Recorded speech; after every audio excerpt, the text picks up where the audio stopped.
السلام علیکم ورحمۃ اللہ وبرکاتہ نحمده ونصلی علی رسوله الکریم رب اشرح لی صدری ویسر لی امری واحلل عقدۃ من لسانی یفقهوا قولی اللهم انفعنا بما علمتنا وعلمنا ما ينفعنا وزدنا علما سبحانك لا علم لنا الا ما علمتنا انك انت العلیم الحکیم اللهم إنا نسألك علما نافعا ورزقا واسعا وقلبا شاكرا ولسانا ذاكرا وعملا متقبلا آمین یا رب العالمین۔ تفسیر سورۃ قصص آیت نمبر 14 سے 21 تک بیان کرنے کی کوشش کروں گی۔ اعوذ باللہ من الشیطان الرجیم ولما بلغ اشدہ واستوى آتیناہ حکما وعلما وَكَذَلِكَ نَجْزِي الْمُحْسِنِينَ، اور جب وہ موسیٰ اپنی جوانی کو پہنچا اور عقل و شعور میں کامل اور پورا طاقتور ہو گیا تو ہم نے اسے قوت فیصلہ اور علم دیا، اور ہم نیکی کرنے والوں کو اسی طرح جزا دیتے ہیں۔ وَدَخَلَ الْمَدِينَةَ عَلَى حِينِ غَفْلَةٍ مِّنْ أَهْلِهَا فوجد فيها رجلين يقتتلان هذا من شيعته وهذا من عدوه فاستغاثه الذي من شيعته على الذي من عدوه فوكزه موسى فقضى عليه قال هذا من عمل الشيطان إنه عدو مضل مبين۔ اور وہ شہر میں ایسے وقت میں داخل ہوا جبکہ اہل شہر غفلت میں تھے۔ پھر اس نے شہر میں دو آدمیوں کو آپس میں لڑتے ہوئے پایا، ایک تو اس کے اپنے گروہ میں سے تھا اور یہ دوسرا اس کے دشمنوں میں سے تھا۔ پھر جو اس کے اپنے گروہ میں سے تھا اس نے موسیٰ سے اس شخص کے خلاف مدد مانگی جو اس کے دشمنوں میں سے تھا، چنانچہ موسیٰ علیہ السلام نے اس کو گھوسا مارا تو اس کا کام تمام ہو گیا، اور پھر کہا یہ قتل شیطان کا عمل ہے، بلا شبہ وہ گمراہ کرنے والا کھلم کھلا دشمن ہے۔ قال رب انی ظلمت نفسی فاغفر لی فغفر لہ انہ هو الغفور الرحیم۔ اے میرے رب، موسیٰ علیہ السلام نے کہا اے میرے رب، بے شک میں نے اپنی جان پر ظلم کیا ہے، لہذا تو میری مغفرت فرما، چنانچہ اللہ نے اسے بخش دیا، بلا شبہ وہ بہت بخشنے والا نہایت رحم کرنے والا ہے۔ قال رب بما انعمت علی فلن اکون ظہیرا للمجرمین۔ موسیٰ علیہ السلام نے کہا اے میرے رب، چونکہ تو نے مجھ پر انعام کیا ہے لہذا میں مجرموں کا مددگار ہرگز نہیں بنوں گا۔ اللہ تبارک و تعالیٰ نے پہلے موسیٰ کی ولادت اور بچپن کا ذکر کیا اور اب آپ کے امور جوانی کا ذکر فرمایا ہے کہ جب آپ بھرپور جوان ہو گئے تو اللہ تبارک و تعالیٰ نے آپ کو حکمت و علم سے سرفراز فرمایا۔ امام مجاہد کا قول ہے کہ یہاں حکمت و علم سے مراد نبوت ہے۔ وَكَذَلِكَ نَجْزِي الْمُحْسِنِينَ، اور ہم نیکوکاروں کو ایسے ہی بدلہ دیا کرتے ہیں۔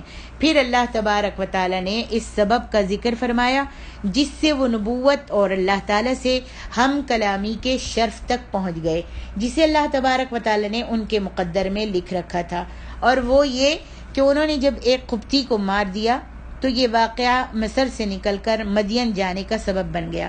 ارشاد باری تعالیٰ ہے وَدَخَلَ الْمَدِينَةَ عَلَى حِينِ غَفْلَةٍ مِّنْ أَهْلِهَا، اور وہ ایسے وقت شہر میں داخل ہوئے کہ وہاں کے باشندے جو تھے وہ غفلت میں تھے۔ ابن جریج نے عطا خراسانی سے اور انہوں نے ابن عباس سے روایت کیا ہے کہ یہ مغرب و عشاء کے درمیان کا وقت تھا، اور ابن عباس سے دوسری روایت ہے کہ یہ نصف النہار کا وقت تھا۔ فوجد فیہا رجلین یقتتلان، تو اس نے وہاں پر دو شخصوں کو لڑتے ہوئے دیکھا، آپس میں جھگڑا کر رہے تھے دو شخص اور ایک دوسرے کو مار رہے تھے۔ ھذا من شیعتہ، یہ تو ایک تو اس موسیٰ کی قوم کا تھا یعنی اسرائیلی ہے، وَهَذَا مِنْ عَدُوِّهِ، اور یہ دوسرا ان کے دشمنوں میں سے تھا، ایک اسرائیلی اور دوسرا فرعون کا قبطی، دونوں میں آپس میں لڑائی ہو رہی تھی۔ ابن عباس کا یہی قول ہے، اسرائیلی نے موسیٰ سے مدد طلب کی، موسیٰ نے فرصت یعنی لوگوں کی بے خبری کو غنیمت جانا. اس وقت لوگ نہیں تھے اور سنسان پڑا ہوا تھا محلہ. تو اسرائیلی نے موسیٰ سے طلب کی کہ دیکھو یہ مجھ کو قبطی جو ہے مار رہا ہے. تو موسیٰ علیہ السلام آگے بڑھے. فَوَكَزَهُ مُوسَىٰ فَقَضَىٰ عَلَيْهِ سو انہوں نے اس کو ایک مکہ مار دیا, گھونسا مار دیا, اور اس گھونسے کے مارنے سے وہ گر گیا.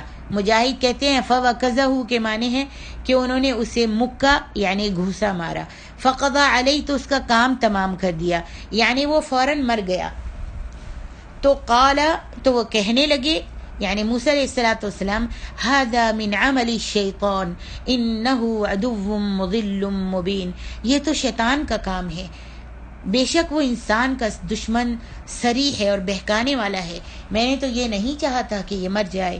پھر کہنے لگے اے میرے پروردگار رب انی ظلمت نفسی فاغفر لی فغفر له انه هو الغفور الرحیم. کہنے لگے اے میرے پروردگار میں نے اپنے آپ پر ظلم کر لیا ہے, تو مجھے بخش دے. پس اللہ نے اس کو بخش دیا, بے شک وہ بڑا بخشنے والا نہایت مہربان ہے. کہنے لگے اے میرے پروردگار تو نے جو مجھ پر مہربانی فرمائی ہے اور مجھے عزت و جاہ اور نعمت سے نوازا ہے, فلن اکون ظہیرا للمجرمین تو میں آئندہ کبھی بھی گناہ گاروں کا مددگار نہیں بنوں گا. یعنی ان کا جو تیری ذات پاک کا کفر کرتے ہیں اور تیرے احکام کی مخالفت کرتے ہیں, میں ان کا کبھی بھی مددگار نہیں بنوں گا. اللہ تبارک و تعالیٰ نے بیان فرمایا کہ جب موسیٰ علیہ السلام نے اس قبطی کو قتل کر دیا فَأَصْبَحَ فِي الْمَدِينَةِ خَائِفًا تو اس نے شہر میں ڈرتے ڈرتے صبح کی. اس کام کے کرنے کے بعد اس فعل سے ڈرتے ہوئے جو آپ سے انجانے میں ہو گیا تھا, یترقب انتظار کرتے ہوئے آپ اس فعل کے رد عمل کا جائزہ لے رہے تھے. آپ ایک راستے سے گزر رہے تھے, جائزہ لے رہے تھے کہ اس قتل کا کیا اثر ہوا ہے اور بادشاہ کی طرف سے کہیں کیا کیا معاملات ہو رہے ہیں, کا اس کے قاتل کو ڈھونڈا جا رہا ہے. آپ یہ ڈرتے ڈرتے انتظار کر رہے تھے. اور آپ پھر دوسرے دن ایک راستے سے گزر رہے تھے کہ آپ نے دیکھا کہ وہی شخص جو کل ایک قبطی سے لڑ رہا تھا اور اس نے موسیٰ علیہ السلام سے مدد طلب کی تھی, اسرائیلی, آج ایک دوسرے شخص سے لڑ رہا ہے. وہی شخص ایک دوسرے شخص سے لڑ رہا ہے. موسیٰ علیہ السلام جب اس شخص کے پاس سے گزرے تو اس نے اس دوسرے شخص کے خلاف بھی موسیٰ علیہ السلام سے مدد طلب کی. جیسے اس نے کل مدد طلب کی تھی ویسے ہی آج پھر موسیٰ علیہ السلام کو دیکھنے کے بعد پھر اس نے دوبارہ مدد طلب کی اور کہا دیکھو یہ قبطی مجھ کو مار رہا ہے. تو موسیٰ علیہ السلام نے فرمایا انک لغوی مبین, یقیناً تو صریح گمراہ ہے, تو بہت خراب ہے, تو ہی ہر وقت لڑتا ہے, تیری گمراہی ظاہر اور تیرا شر بہت زیادہ ہے. پھر موسیٰ علیہ السلام نے قبطی کو پکڑنے کا ارادہ کیا, یعنی اسرائیلی جو فرعون کے شخص سے, فرعون کی قوم کے شخص سے جو لڑ رہا تھا, دوبارہ موسیٰ علیہ السلام نے اس فرعونی کو پکڑنے کا ارادہ کیا. تو اسرائیلی یہ سمجھا کہ اس موسیٰ علیہ السلام کو غصہ آ گیا ہے اور اب وہ مجھ کو پکڑ کر مارنا چاہ رہے ہیں.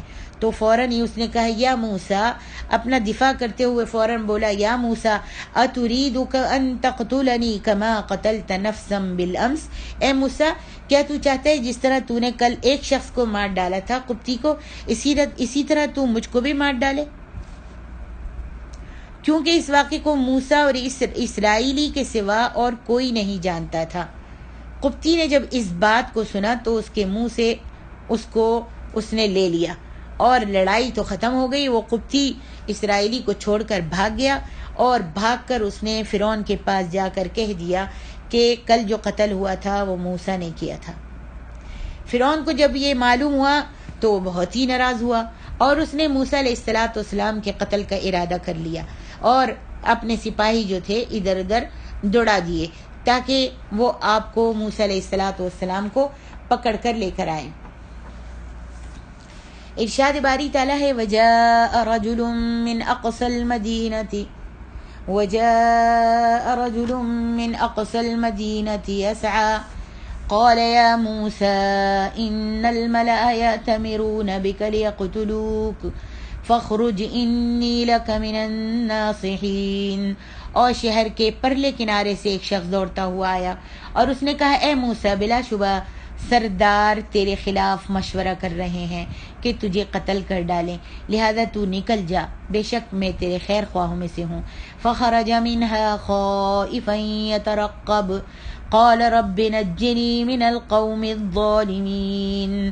تو موسیٰ اس شہر سے ڈرتے سہمتے پکڑے جانے کے ڈر سے نکل گئے اور اس نے کہا کہ اے میرے رب تو مجھے ظالم قوم سے نجات دے دے۔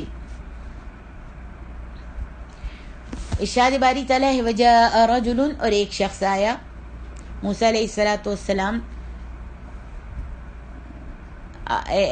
ایک شخص آیا۔ اللہ تبارک و تعالیٰ نے وصف رجولیت کے ساتھ اس کا ذکر کیا ہے، اس لیے کہ اس نے فرعون کے بھیجے ہوئے لوگوں کے مخالف ایک ایسا راستہ اختیار کیا تھا جو مختصر تھا، لہذا وہ ان سے پہلے موسیٰ علیہ السلام کے پاس پہنچ گیا۔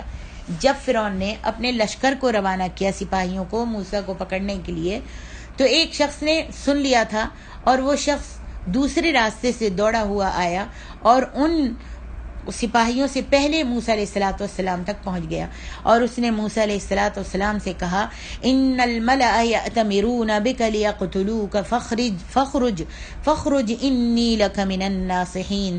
بلا شبہ شہر کے رئیس جو ہیں، یعنی بادشاہ جو ہے، اور جتنے بھی بڑے لوگ ہیں، فرعون جو ہے، وہ تمہارے بارے میں صلاح مشورہ کر رہے ہیں تاکہ وہ تجھ کو مار ڈالے، تو یہاں سے بھاگ جا، اس ملک کو چھوڑ دے، بے شک میں تیرے خیر خواہوں میں سے ہوں۔ جب اس شخص نے موسیٰ علیہ السلام کو یہ بتایا کہ فرعون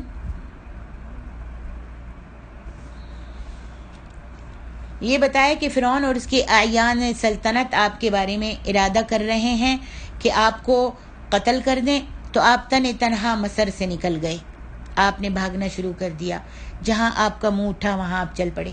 آپ کو اس طرح کی غریب الوطنی کا پہلے سے کوئی بھی تجربہ نہیں تھا، کیونکہ آپ نے تو خوشحالی کی زندگی بسر کی تھی نا، اور ناز و نعم میں پلے بڑے تھے، فرعون کے مال پر اللہ تعالیٰ نے پرورش کی تھی۔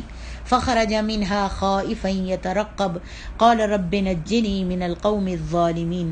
پس وہ موسیٰ وہاں سے ڈرتے سہمتے انتظار کرتے ہوئے نکل کھڑے ہوئے اور دعائیں کرتے جاتے تھے، کہنے لگے اے میرے پروردگار مجھے ظالم لوگوں سے نجات دے دے، یعنی فرعون اور اس کے سرداروں سے مجھ کو نجات دے دے۔ مفسرین نے ذکر کیا ہے کہ اللہ سبحانہ و تعالی نے گھوڑے پر سوار ایک فرشتے کو بھیج دیا جس نے راستے کے بارے میں آپ کی رہنمائی کی۔